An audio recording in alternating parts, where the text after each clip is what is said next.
You will hear a conversation between an assistant at a community centre and a man who wants to join some evening classes.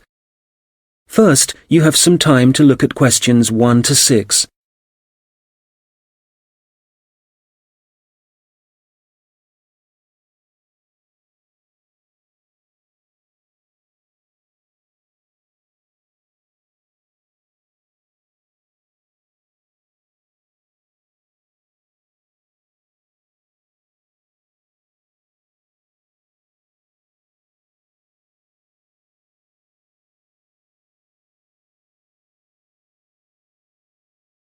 Hello, Eastwood Community Centre.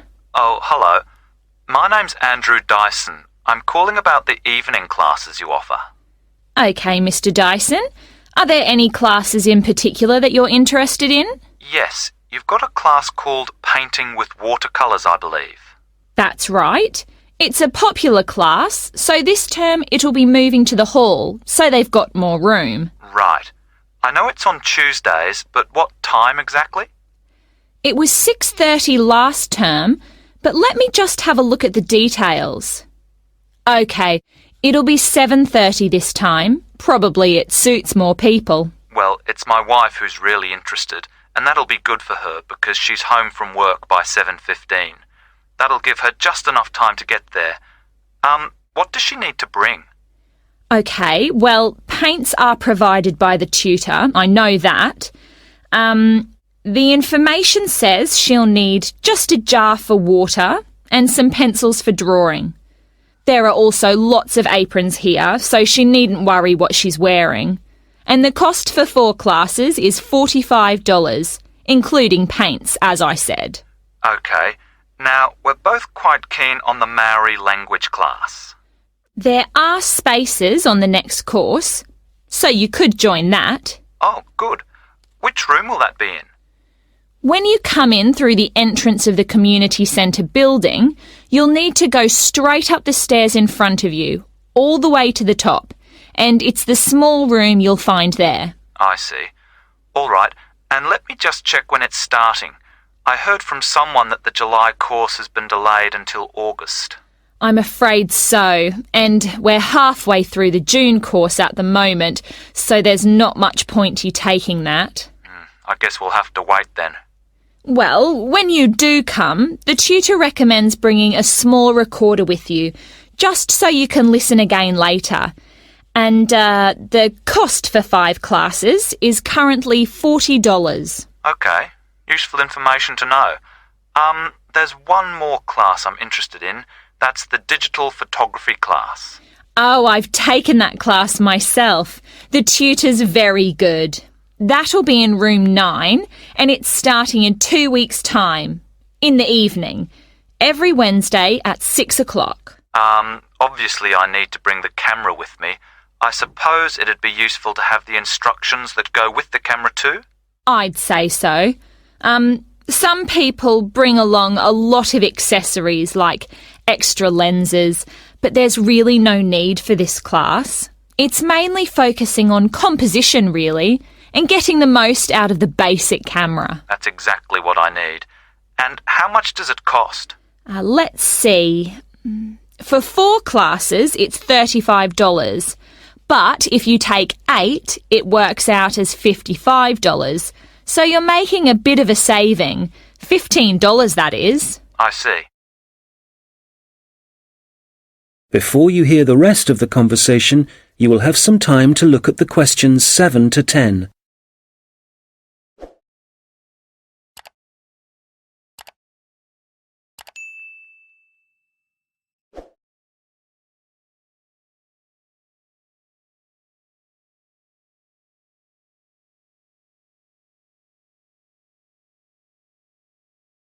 Now listen and answer questions 7 to 10. OK, now just another question for the watercolours class. I've just remembered that my wife asked me to find out about the level. Who's it for? OK, well, you don't have to be very skilled or anything like that. It's designed for beginners, actually. People who might see art as a hobby rather than as a professional opportunity. That sounds like my wife. And Who do I talk to if I want to find out some more about the Maori language classes?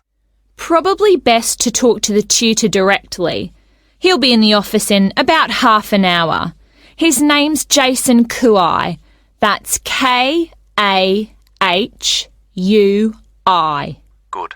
I'll give him a call. Oh, if you do decide to come to the photography class, don't forget to look at your camera battery and make sure it's charged. I know it sounds obvious, but I've seen a few people suddenly find the cameras stopped working right in the middle of class. Yes, I can imagine it'd be easy to forget that. Oh, that reminds me. In the final week of the photography course, is it right that there's a visit to a show in the local area? I work in the city, you see, so I might have to come home early for that one. Yes, they'll decide the date once the class has started. Is there anything else I can... That is the end of section 1. You now have half a minute to check your answers.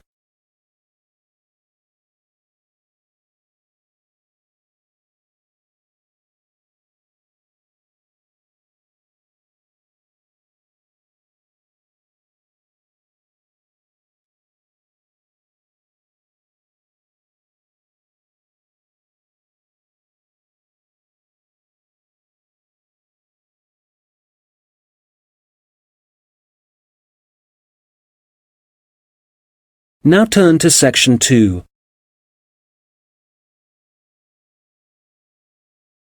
You will hear a project manager talking to voluntary workers about the tasks that need to be done. First, you have some time to look at questions 11 to 14.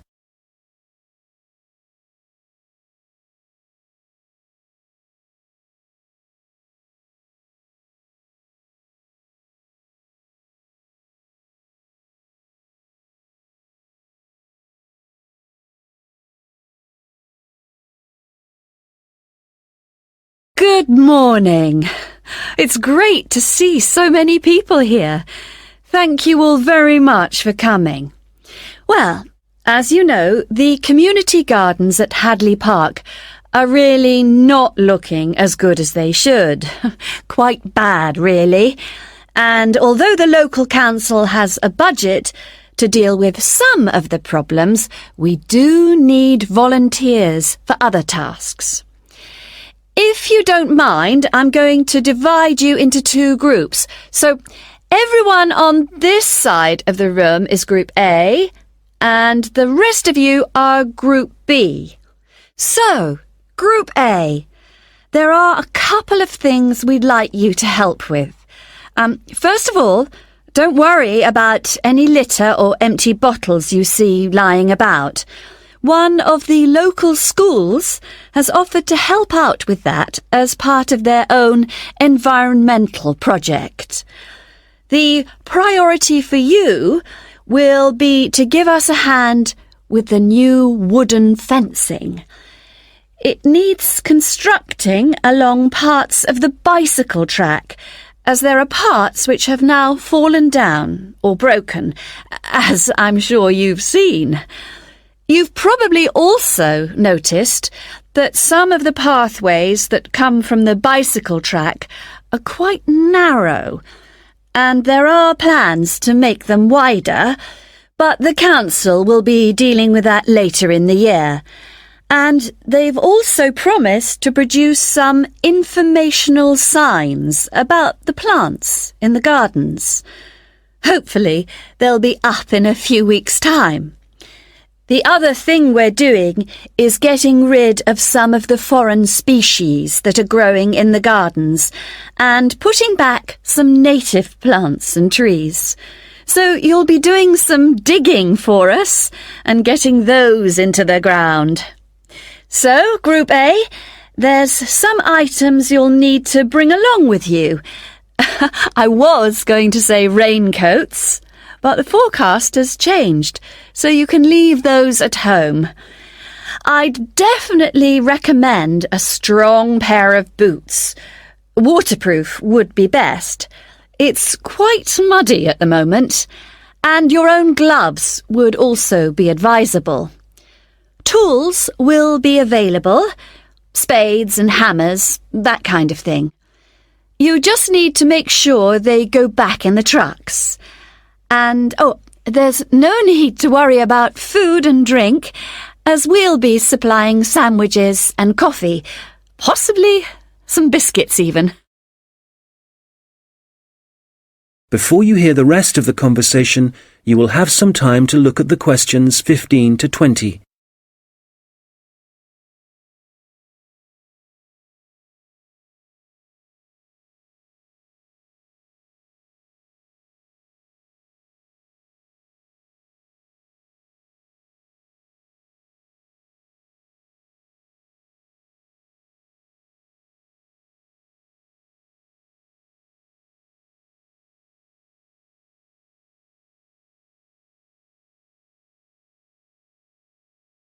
Now listen and answer questions 15 to 20.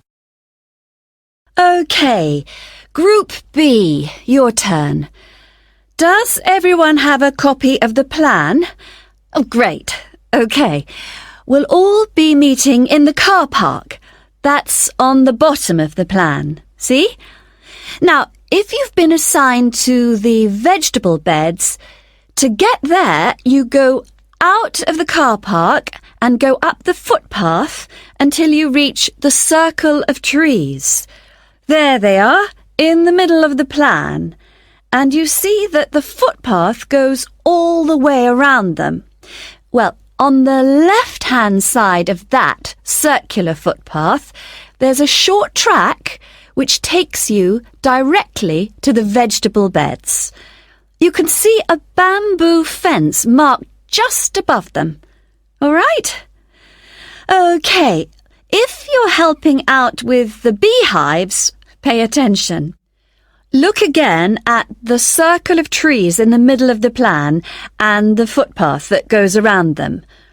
On the right side of that circle, you can see that the footpath goes off in an easterly direction, heading towards the right-hand side of the plan.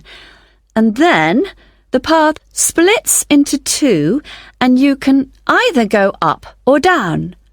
You want the path that heads down. And at the end of this, you see two areas divided by a bamboo fence. And as we're looking at the plan, the beehives are on the right of the fence. The smaller section, I mean. Now, don't worry, all the bees have been removed. You just need to transport the hives back to the car park. OK, for the seating, look at the circular footpath. At the top of it, there's a path that goes from there and takes you up to the seating area, alongside the bicycle track, and with a good view of the island, I suppose. OK, if you're volunteering for the adventure playground area, let's start from the car park again and go up the footpath, but then you want the first left turn. Go up there, and then you see there's a short path that goes off to the right. Go down there, and that's the adventure playground area, above the bamboo fence. That fence does need repairing, I'm afraid. Right, what else?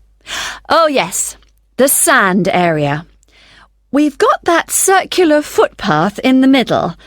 Find the track that goes east, towards the right-hand side of the plan, and where that track divides, you need the little path that goes up towards the bicycle track. The sand area is just above the bamboo fence there. And finally, the pond area. So it's on the left-hand side of your plan, towards the top, just above the fruit bushes and to the left of the little path. OK, as I said already, hopefully we'll be... That is the end of section 2. You now have half a minute to check your answers.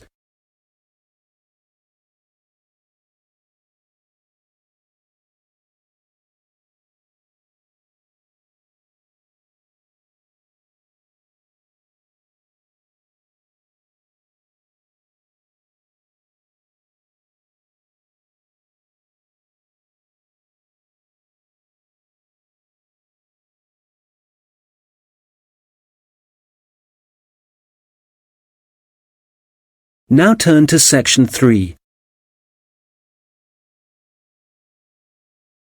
You will hear two students discussing a presentation they are going to give.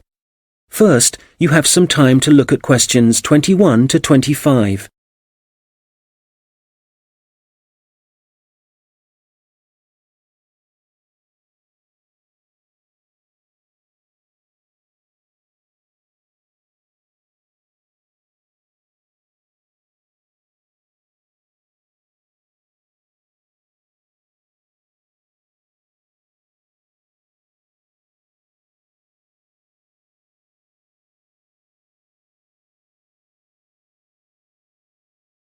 Hi, Robert. Hi. Sorry I'm late. I was just printing off some pages about food waste in Britain. Do you want to include Britain in the presentation? I thought we were concentrating on the USA. Well, it is a global problem, so I thought we ought to provide some statistics that show that.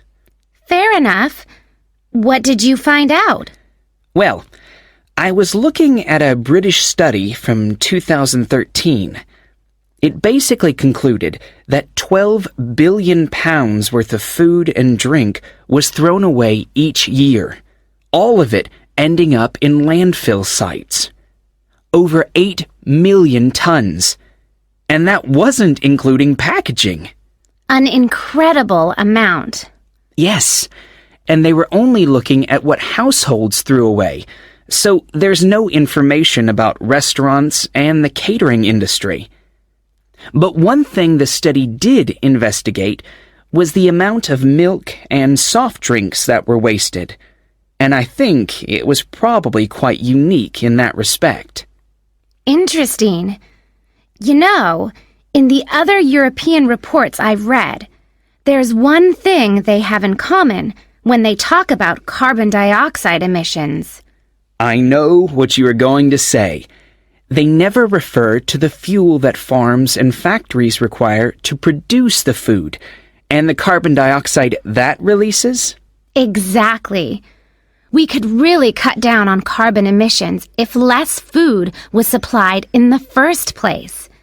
To my mind, the reports talk too much about the carbon dioxide produced by the trucks that deliver the fresh goods to the shops and take the waste away. They forget about one of the key causes of carbon dioxide. Absolutely. If the reports are actually going to be useful to people, they need to be more comprehensive. Who do you mean by people? Well, the government, industries, people making television programs. Have you seen any documentaries about food waste? Not that I remember. My point exactly. These days, they all seem to be focusing on where your meat, fruit, and vegetables are sourced from. We're being encouraged to buy locally, not from overseas.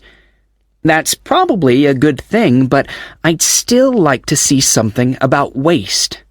Yes, it's the same with magazine articles. It's all about fat and sugar content, and the kind of additives and coloring in food, but nothing about how it reaches your table and what happens after it ends up in the bin. Well, we've only got 15 minutes for this presentation, so I think we'll have to limit what we say about the consequences of food waste. What do we want to concentrate on? Well, I know some of the other presentations are looking at food and farming methods and what they do to the environment. So I think we'll avoid that. And the fact that in some countries, people can't afford the food grown on their own farms. That was covered last term. Okay, we don't want to repeat stuff. What concerns me above all else is that in a recession, governments should be encouraging business to find ways to cut costs. Apparently, supermarkets in the USA lose about 11% of their fruit to waste. That's throwing money away. All right, we'll focus on that problem. It should get the others' attention anyway. Now, how do you want to begin the presentation? Let's not start with statistics, though, because that's what everybody does. I agree.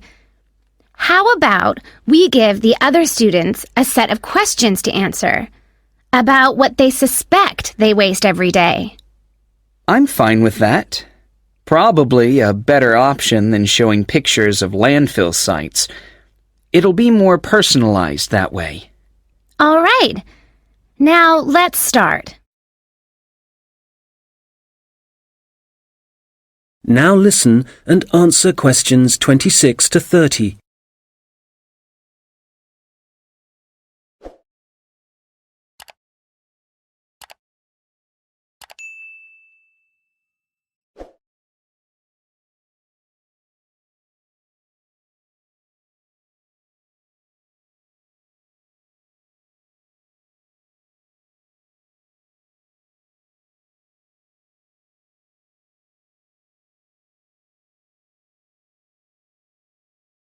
Okay, shall we now have a look at the projects that different researchers and organizations are working on?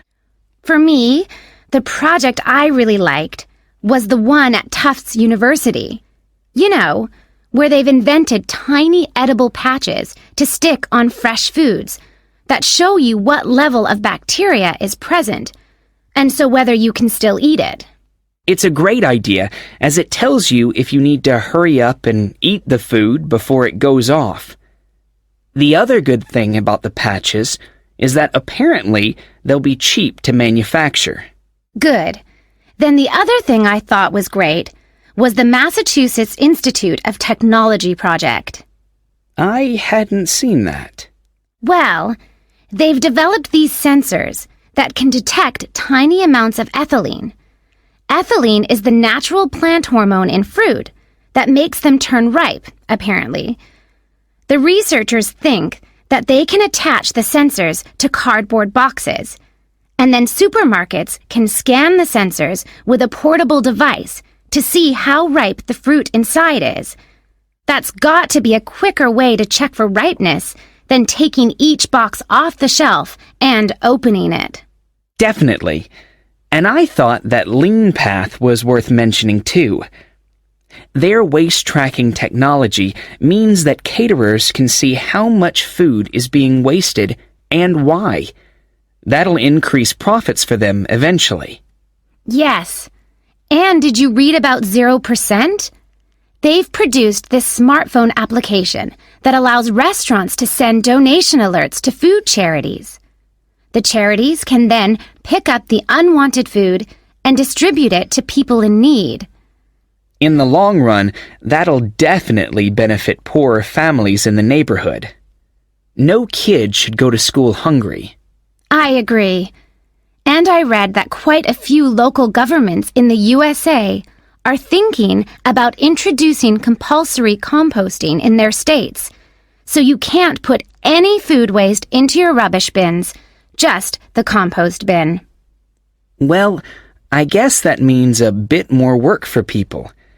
I mean, they have to separate the organic and inorganic waste themselves before they take it out to the compost bin, and you know how lazy some people are. But I guess if we all start composting, we'd be doing something positive about the problem of food waste ourselves, rather than relying on the government to sort it out. Having said that, not everyone has a garden, so I guess... That is the end of section 3. You now have half a minute to check your answers.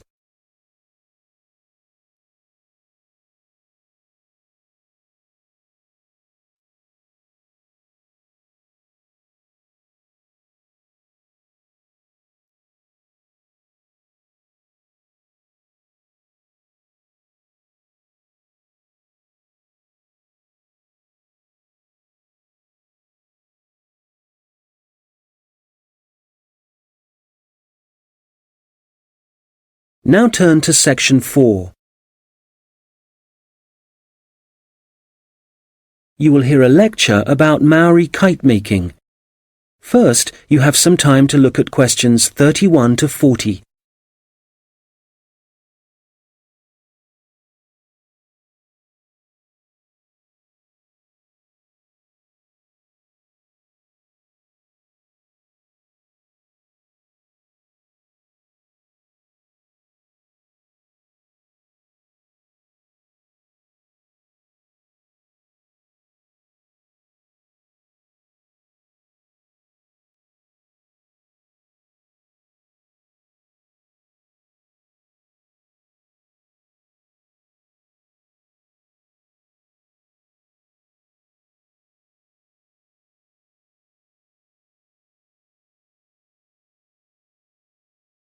Now listen carefully and answer questions 31 to 40. Well, good morning, everyone. As you know, we've been looking at different kinds of art and craft that were practiced by the Maori people of New Zealand, at least before the Europeans began to arrive in the 18th century. So, the focus of this lecture is kite making, how the kites were made, their appearance, and the purposes they served. Well, let's start with the way they were made.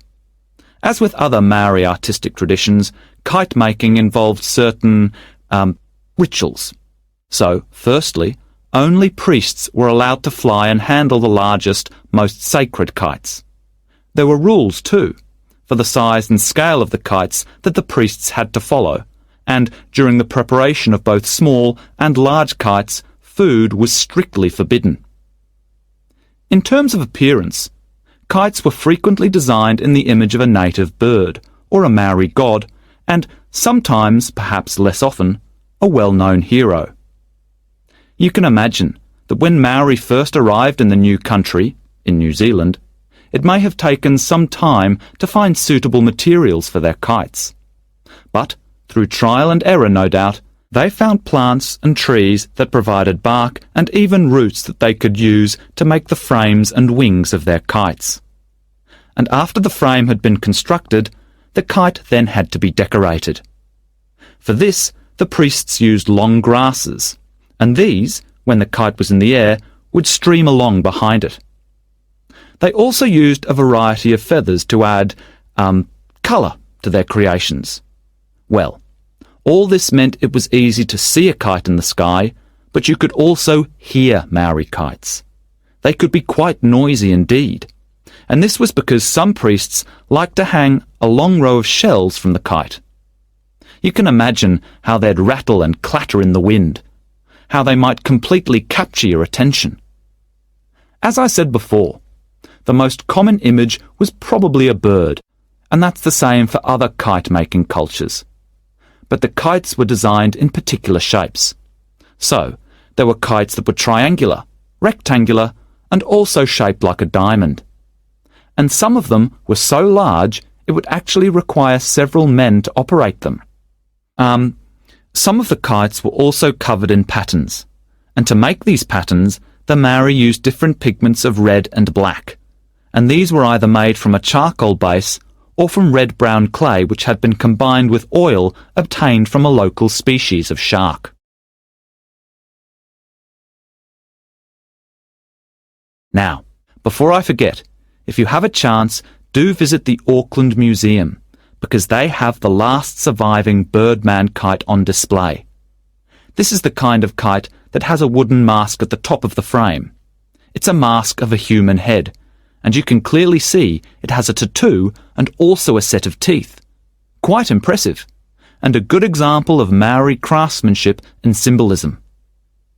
Right, turning to the purpose and function of the kites. They certainly had multiple uses. Primarily, the flying of kites was a way of communicating with the gods, and when the kites rose into the air, the Maori used them to deliver messages, perhaps requesting a good harvest, good fortune in war, a successful hunting expedition. So these kites were incredibly valuable to a community, treasured objects that one generation would pass to the next. People would also fly kites for other reasons. For example, to attract the attention of a neighbouring village.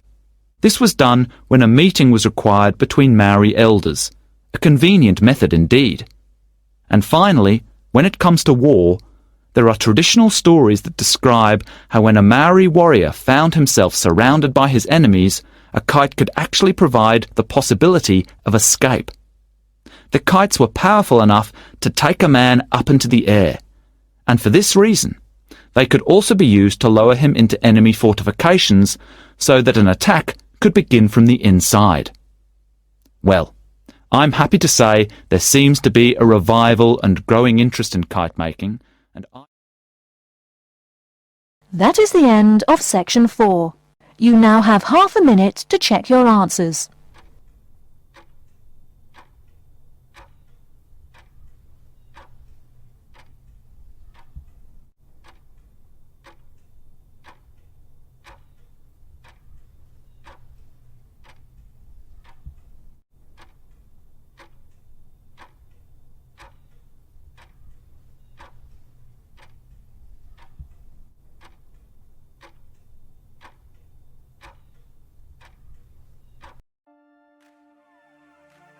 That is the end of the listening test.